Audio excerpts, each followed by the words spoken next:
Plitvice Lakes are considered a substitute for paradise. However, tourists visiting Croatia often have no clue about this place, which makes it even more worth visiting.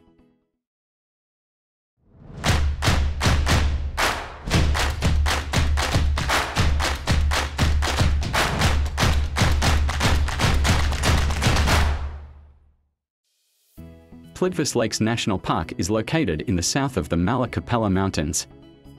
This is one of the ranges of the Dinaric Mountains that stretch along the Balkan Peninsula. From Plitvice Lakes it is close to the border with Bosnia and Herzegovina. From the Croatian capital, Zagreb, it is a bit further because you have to drive about 140 kilometers south. The park is a globally unique complex of karst lakes covering more than 296 square kilometers. It is divided into lower and upper lakes. There are 16 lakes and all of them are filled with crystal clear water which is provided by underground water and the Matica and Plitvice rivers. The Karana River flows out of the lakes. All the lakes are connected to each other in a cascade and numerous charming waterfalls are created thanks to the travertine dikes. There are reportedly more than 90 of them and the Great Waterfall, the largest waterfall in Croatia, located here, is 78 meters high. The length of all the lakes is over 8 kilometers. The largest of the Plitvice lakes is Kozjak with an area of 80 hectares and a depth of about 49 meters. Each lake has its own legend which is most often related to someone who drowned in a particular lake. In addition to the beautiful lakes and waterfalls, the park area is full of wonderful flora and fauna. There are also caves, the largest of which, Galubinjica, is 160 meters long. Geological karst processes are responsible for the formation of Plitvice lakes. Water saturated with carbon dioxide dissolves carbonate rocks. These are dolomites and limestone, from which the rock bed of the park is built. Over time, the mineral slowly precipitates out of the calcium carbonate saturated water. It settles at the bottom and on the shores of lakes and also on various obstacles, forming a brittle rock called travertine.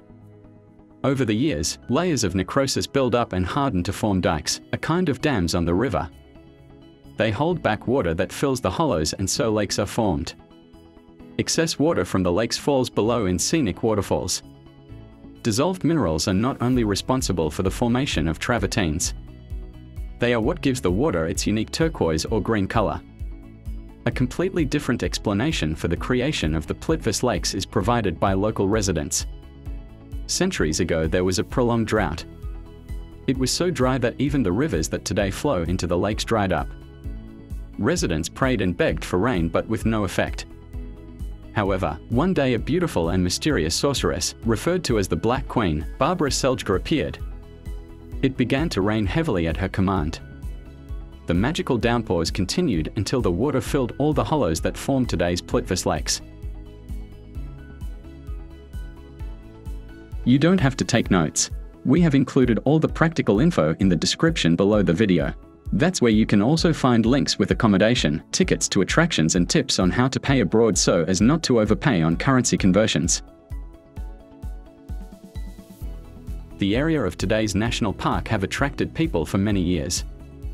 Water and many species of plants and animals made people interested in this area already in the prehistoric times. Later, the Celts, Illyrians, Romans and Avars showed up there too. The place certainly attracted with its beauty but soon also proved to be a strategic location. Important transportation routes controlled primarily by the Romans passed nearby. Little is known about medieval settlement. Archaeologists have discovered traces of a small monastery which is said to have been inhabited by Pauline monks and the relics of a 13th century building that was transformed into Kringrad Castle. That's however pretty much it, and perhaps it is because the area was a border strip where battles were often fought for centuries. Plitvice lakes did not appear on maps until the 17th century and the values of the lakes were only discovered in late 18th century. They were quickly recognized as unique and efforts began to protect them. Shortly after the end of World War II in 1949, the Plitvice Lakes area was turned into a national park. 30 years later, the park was listed as a UNESCO World Heritage Site. This magnificent park also has a dark history. In 1991, the so-called Bloody Easter of Plitvice took place here. This armed action between Serbian separatists and Croatian police resulted in the first fatalities of the Yugoslav Civil War. Today, Plitvice Lakes National Park is extremely popular with tourists who admire this extraordinary work of nature. More than 1.5 million people visit the area annually. They were also appreciated by the authors of popular screen adaptations of Karl May's books about the brave Winnetou, as they chose this area for filming. Watch any of the films from the series to see how much the production benefited from this natural setting. The uniqueness of this natural complex is determined not only by its extraordinary beauty but also by its rich fauna and flora. In addition to plants that are characteristic of the Mediterranean Sea, you will also see those from the northern Europe here. You will be able to encounter more than 70 endemics, which are plants that do not occur anywhere else except in the Plitvice Lakes area. Pay special attention to the woods, that is famous Dinaric forest. It is dominated by beeches, firs and spruces, but you will also see magnificent yew trees there. Many of these trees are several hundred years old. More than 50 species of orchids can be found here, and Lady Slipper, which is considered the most beautiful orchid in Europe by many, is of exceptional beauty. The animal world is also very rich and interesting. Here you can meet wolves, bears, roe deer, badgers, wild boars and many others. It is common to see various snakes, for example, horned viper, as well as pond turtle or lizards. Among the amphibians, newts and beautiful spotted salamander stand out. Interestingly, there are not many species of fish in these clear waters. The lakes are most often surrounded by high limestone cliffs with waterfalls running down them. Since the area is heavily karstic, you will find beautiful places underground. Local caves usually abound in numerous dripstone formations which make them look fabulous. Some of them can be visited, so be sure to check them out. There are at least a few must-see places in the park. The most important of these is, of course, the Great Waterfall, which is the largest waterfall in Croatia. At its height, there is a vantage point from which the views are really spectacular. Also, look for the viewpoint at the Sastavci Falls.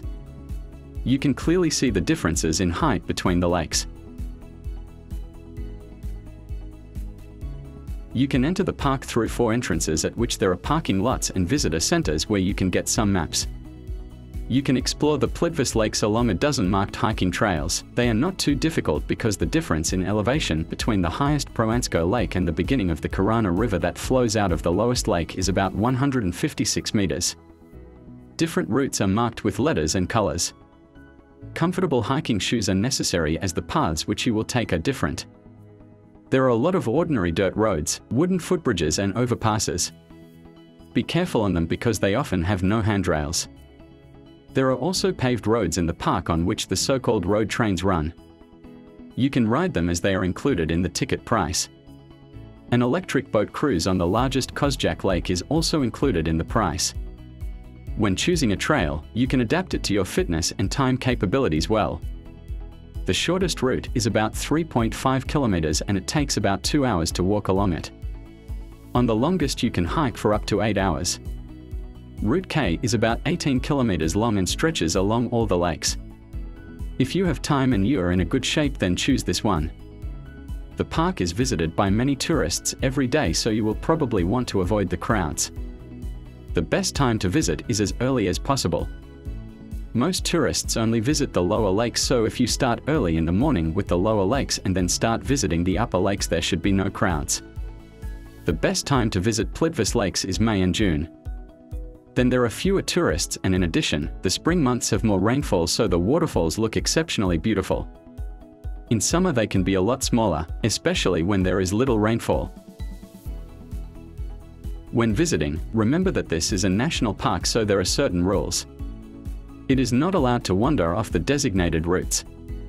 It is also categorically forbidden to swim in the lakes, although the crystal water will certainly tempt you to do so. When going for a hike in the Plitvice Lakes, you must have solid shoes.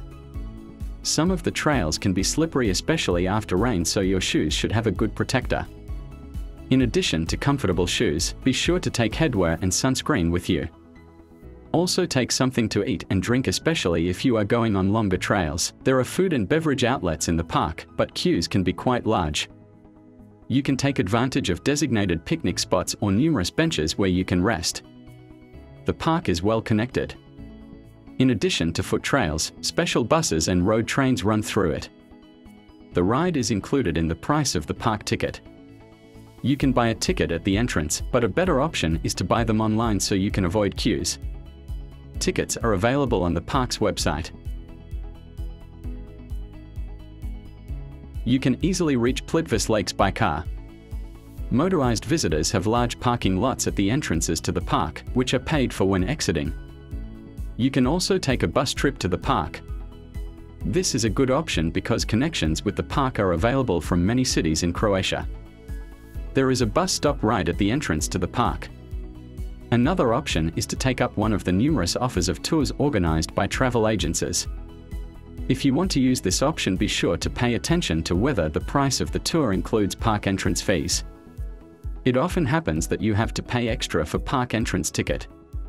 If you are traveling by your own car, it is worth coming here for a few days and exploring the area. The choice of accommodation is large and prices and standards vary greatly. In addition to typical hotels, you will also find their cheaper bungalows, quite a lot of agro-tourism spots, as well as guest houses. If you're already planning your trip, you can find accommodation and tickets to attractions on the spot in the links under the video description. You can also order a card for cheap payments abroad the same way. Press the bell and subscribe to our channel if you want to receive notifications about new episodes. Have a nice trip.